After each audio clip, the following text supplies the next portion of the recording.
Chelsea and Liverpool, this weekend's top fixture that ended with a 2-1 victory, Liverpool victory at Anfield, as Liverpool actually faced one of their toughest opponents. But this game showcased two tales, two sides, and which I believe that the result should have been a draw if we were fair, because both teams performed really well. Now, Chelsea's throughout the game system was more of a 3-2-5, 3-2-2-3 structure, and sometimes during the initial phases of play, the goalkeeper would actually step into the first line of pressure and actually play as an extra center back, with one center back splitting out wide to play as an overlapping fullback. Now, the contrast was what Liverpool was. Liverpool settled in a 4-4 structure. This structure, we saw it how they employed it against Manchester United, and how this structure also created problems for Chelsea in this game. And Liverpool pressed aggressively high and were much more in this 4-4 structure throughout the game. So, when both teams were juxtaposed onto each other, you will see how Chelsea's 3-5 was actually matched by Liverpool's 4-4. As I explained to you, that Mauricio Pochettino is the one who coined the 4-4 structure to counter the box midfield. And this was the game that Chelsea faced Manchester City at Etihad, and that is how Mauricio Pochettino managed to nullify Pep Guardiola's system. Managers identified this system as the only system that could effectively stop the box midfield, and Arne Slot employed it to perfection. Before we even start our analysis, do not forget to like, share and subscribe to our channel for more videos like this. So Chelsea had the bulk of possession, and we are going to try and look at what Chelsea were doing with the ball. And whatever Chelsea were doing with the ball actually informs us on how Liverpool countered that, and how that actually even made Liverpool look dangerous, because Liverpool actually scored when Chelsea had the ball. So Chelsea looked to build up with that 3-2-2-3 formation that they like to build up, with one fullback inverting, and this time Malo Gusto inverting from the left into the left half space.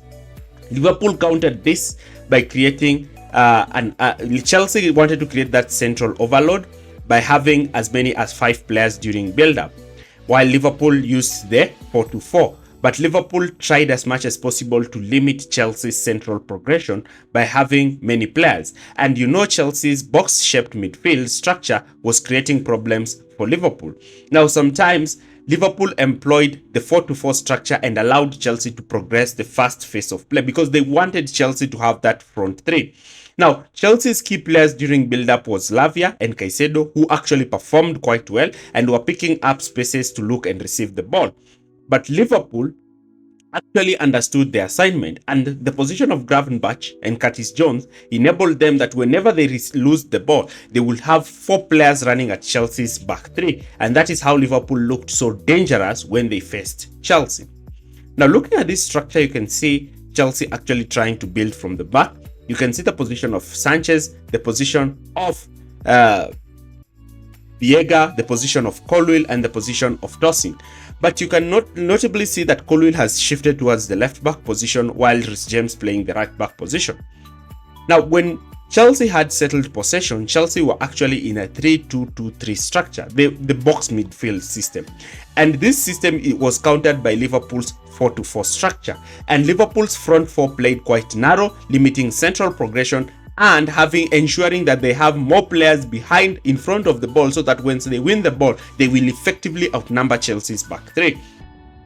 Now, initially, Liverpool tried to press Chelsea aggressively high, going man-to-man against Chelsea, and even moving to somehow a 4-2-3-1. And Sanchez looked quite shaky, but lucky for Sanchez is that Lavia was able to receive the ball, wriggle past his player, and actually progress Chelsea forward. But also the passing channels that were being created by Chelsea were not great, especially the position that Malo Gusto was picking. Because if Gusto picked up a more narrower position, Chelsea would have actually created something in this kind of scenario. Now, Liverpool throughout the match always had a +1 in defense, because they did not commit their fullbacks in pressing aggressively. Before, during Klopp's era, Liverpool usually tried to position their fullbacks to press aggressively, but this time they were not doing the case.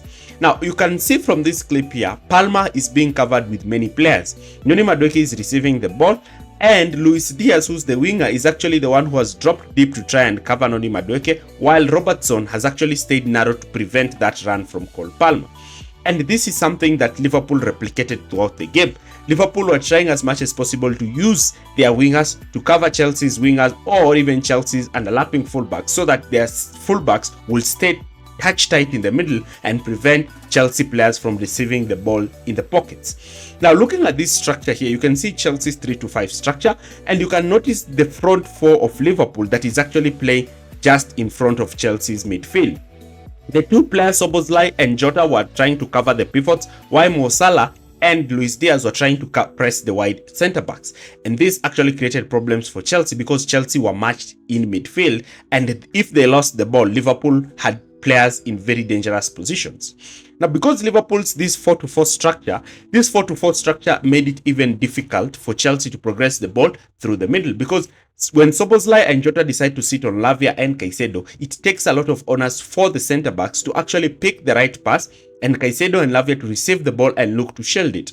Now, whenever these two players look to receive the ball, sometimes when maybe Szoboszlai or Jota would have moved to press the central centre back, a midfielder will step out and immediately press them, forcing them to actually play the ball backwards. And in the initial 10 minutes of the game, Chelsea were actually being forced to play the ball backwards as Liverpool were much more concerned in retaining their shape.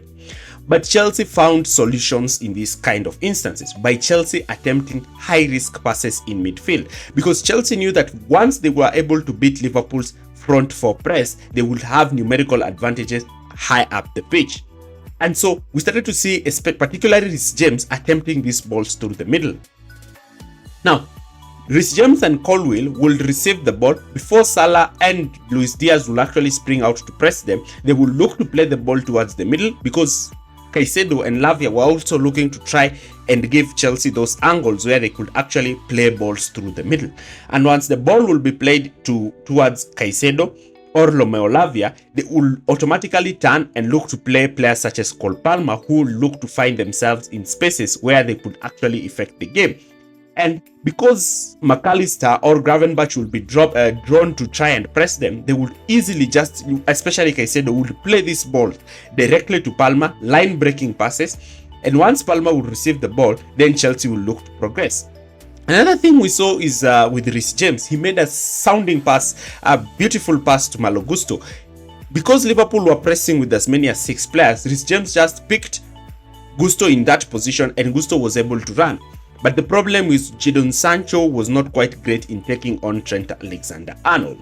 Reece James was not afraid to actually look and pick these passes towards the Chelsea's midfielder. And credit should go to Lavia and Caicedo because they were able to generate those angles where Chelsea's backline could actually look to find them through that Liverpool's narrow front four kind of structure.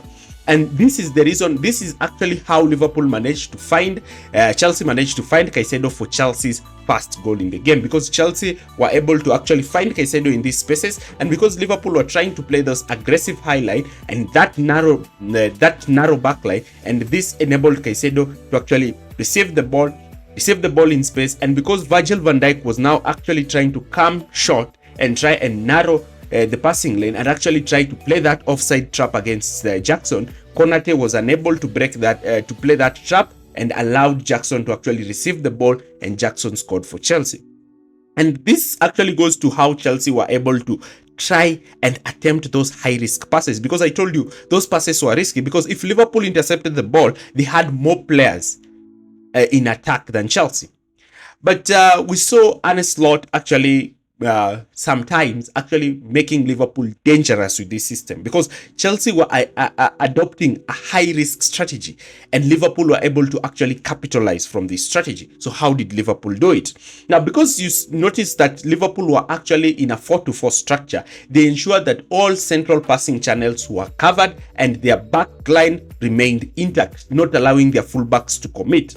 And because Chelsea had to just play through the center because of their structure, Chelsea were attempting high-risk passes, and sometimes Chelsea attempted these passes and they actually lost the ball. Look at how narrow Liverpool's front line is. Liverpool are compressing the space. They are ensuring that they deny Chelsea any through balls, any balls in between, so that they are able to force Chelsea to attempt those risky passes where they can win the ball and immediately progress. Now here Liverpool win the ball off Chelsea, and look, they have 4 players against Chelsea's 3 centre backs, and this 4v3 is actually what created chances for Liverpool, because now Chelsea's fullback Malo Gusto is high up in the left half space, and now he cannot run back and try to cover, and this is how Liverpool were able to create those overloads against Chelsea. And you can see it here. Liverpool again are winning the ball, but they are already in a position of advantage, because now they can easily transition against Chelsea's back 3 and look to create problems for Chelsea. And Enzo Maresca needs to come up with a way to stop this, because now teams will now use this blueprint to actually create problems for Chelsea. Again here, Liverpool win the ball off Chelsea in midfield, and immediately they play the ball forward because they know they have many players ahead of the ball, and immediately they find themselves in these instances, they already have a +1 in attack. Now let's look at Liverpool in possession. Not only were Liverpool very great without the ball, Liverpool also in possession created some sort of issues for Chelsea. So how did Liverpool actually manage to create these problems for Chelsea? Now Chelsea were looking to press Liverpool aggressively high, and Liverpool's build-up structure involved the 4-2-4 in possession by having the 4 defenders, 2 holding midfielders, and the front 4. Now, because Chelsea were looking to press Liverpool aggressively high in a man-to-man oriented kind of press in a 4-4-2, with the wingers going against the fullbacks, the forward line going against the centre-backs, while the 2 pivots moving to press the Liverpool's double pivot, allowing their backline to go man-to-man in the backline. But you see, this is the difference between Liverpool and Chelsea, because Liverpool ensured they always had a +1 in defense, but Chelsea decided to go man-to-man, and this was actually problematic, because now Chelsea going man-to-man were to ensure that every player puts pressure on their player who's marked, because if they lose that ball, then Liverpool will progress. Now, so we started to see Jones moving on to the wide areas, especially down the left, so that when Nani Madueke will be looking to try and press Robertson, then Chelsea will look to attempt that ball, and sometimes Caicedo looks to try and follow Chelsea, to try and follow Curtis Jones in this position. Sometimes Chelsea would win the ball in these positions and look to immediately transition. But the problem with them is that Liverpool always had that +1 in defense. Now you can see how Chelsea were looking to press Liverpool, going man-to-man throughout the pitch, which I don't think was something that Chelsea should have done. And Liverpool's fullbacks were staying deeper so that they could actually draw a lot of Chelsea players to press them. You can see here, Chelsea are actually trying to press Liverpool aggressively high. And Liverpool have the ball. Both Konate and Virgil van Dijk have dropped on either side of Callagher, and are actually trying to draw Chelsea to press them, because Liverpool want to get that 4v4 in the backline and go directly to cause problems. So once Liverpool move to press Chelsea, Virgil van Dijk receives the ball, and he can already see the pass to Mo Salah. And actually, Mo Salah received a pass in this kind of fashion, and actually Liverpool would have had a penalty initially, because Colwill was unable to stop Mo Salah in this kind of situation. Chelsea again were being drawn up to try and press Liverpool in a 4-4-2 kind of structure, because Liverpool were enticing Chelsea to press them, because they identified that Arne Slot wanted to have Liverpool's front 4 man-to-man with Chelsea's backline, because he actually believed in the individual superiority in terms of quality over Chelsea's backline, because Liverpool wanted to draw a lot of Chelsea's midfielders forward so that they can immediately play those long balls over the top, and that was Arne Slot's tactics throughout this game. Now this created problems for Chelsea, because now Liverpool's forwards will drop deep, receive the ball, and immediately look to transition. And this is how actually Chelsea found themselves conceding a penalty and actually conceding a goal, because Liverpool's in possession strategy was really dangerous when you look at it. And you can see from this clip how Curtis Jones was actually moving towards the wide area so that he can receive the ball from Robertson.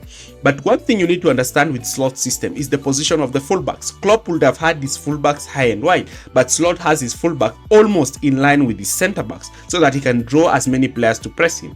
Now sometimes when Jones will move in this area, he will receive the ball in a disadvantaged position because the touchline will act as an extra defender, allowing Liverpool to actually win this ball, Chelsea to win this ball in this situation and actually look to transition towards the attacking areas. Now, Liverpool were looking to try and create those transition moments by trying to control the center of the pitch and actually trying to draw a lot of Chelsea players to press them. As you can see here, both Chelsea pivots, both Chelsea wingers, and also you are seeing Chelsea's fullback are moving aggressively to press Liverpool. The position of Liverpool's fullbacks, especially Trent Alexander-Arnold, was dangerous. Because Trent Alexander-Arnold would start high and wider, Liverpool will form a pseudo back three kind of structure. And Curtis Jones was creating problems for Chelsea because he would drop into this wide position to receive the ball, and when Caicedo was not able to follow him, he will receive the ball and look to immediately carry the ball forward, and this created lots and lots of problems for Chelsea when Liverpool had the ball. But one thing we need to also give credit to Arne Slot is how he organized Liverpool defensively, because Liverpool this season have been close to perfect when it comes to how they defend and the few number of goals they concede. So one instance that they do this is Slot instructs his wingers to really track back and not allow his fullbacks to be dragged out of position. Remember, Enzo Maresca wants the wingers to stay wide so that he can drag the fullbacks out of position and have runners making runs between the fullback and the centre back. Now when Slot is not allowing his fullbacks to move, you understand the reason why. Konate, on the other hand, was the more aggressive centre back. He would follow Jackson whenever Jackson would look to try and drop deep, as you can see in this clip. Konate would not allow Jackson any time and space on the ball. Now, when Chelsea had the ball, you could see how Liverpool will move from the 4-4 structure to a 4-4-2 structure by having their wingers drop into that narrow midfield and having their centre backs looking to play those offside traps. And you can see the position of Virgil van Dijk, who's trying to play that offside trap against Liverpool, and you can see the deeper position of Liverpool's fullbacks. Now, Liverpool throughout the attack always had a +1 because they committed their wingers to cover Chelsea's wide players, and you can see here Chelsea are not pushing enough players to try and create problems for Liverpool when Chelsea have the ball. And this was a problem that Chelsea really faced, because you can see here Chelsea have committed a lot of players, but Liverpool has actually had almost all their players in the 18-yard box looking and ready to defend against Chelsea, making Liverpool a compact team without the ball. Now, because Liverpool were trying to employ the 4-4 kind of pressing strategy, sometimes they will even have one winger, Luis Diaz, drop into the backline to form a pseudo kind of a back five, allowing Gravenberch and Curtis Jones to cover Cole Palmer and Malo Gusto. Now, because Gusto also is not quite an attacking threat in this kind of manner, Gravenberch and McAllister easily played through him. But if you had maybe a player such as Felix, or you had a player such as Nkunku in this position, then Chelsea would have actually had an attacking threat down that side. So let me give my talking points on Chelsea. So Chelsea actually showed some bit of maturity. It shows the progression that they have undergone under Enzo Maresca. They are a young team, but they were able to go to Anfield and impose themselves. They might feel quite unlucky with the result, because if it was a fair result, I believe it was a draw. It would be a draw, but they can actually go home taking something out of this game. On the other hand, Liverpool under Arne Slot will be grateful, because Arne Slot has actually silenced doubters who thought that his team are not ready to actually face on with the top teams in the league. Liverpool are looking quite matured, quite resolute, and are actually posing a greater title threat against teams such as Arsenal and Manchester City. You can see clearly that Arne Slot has had his system imprinted on the team. They are looking to control games more, and they are looking to actually be defensively resolute and sound, making them a very huge threat in the Premier League. Thanks for watching, and see you in our next video.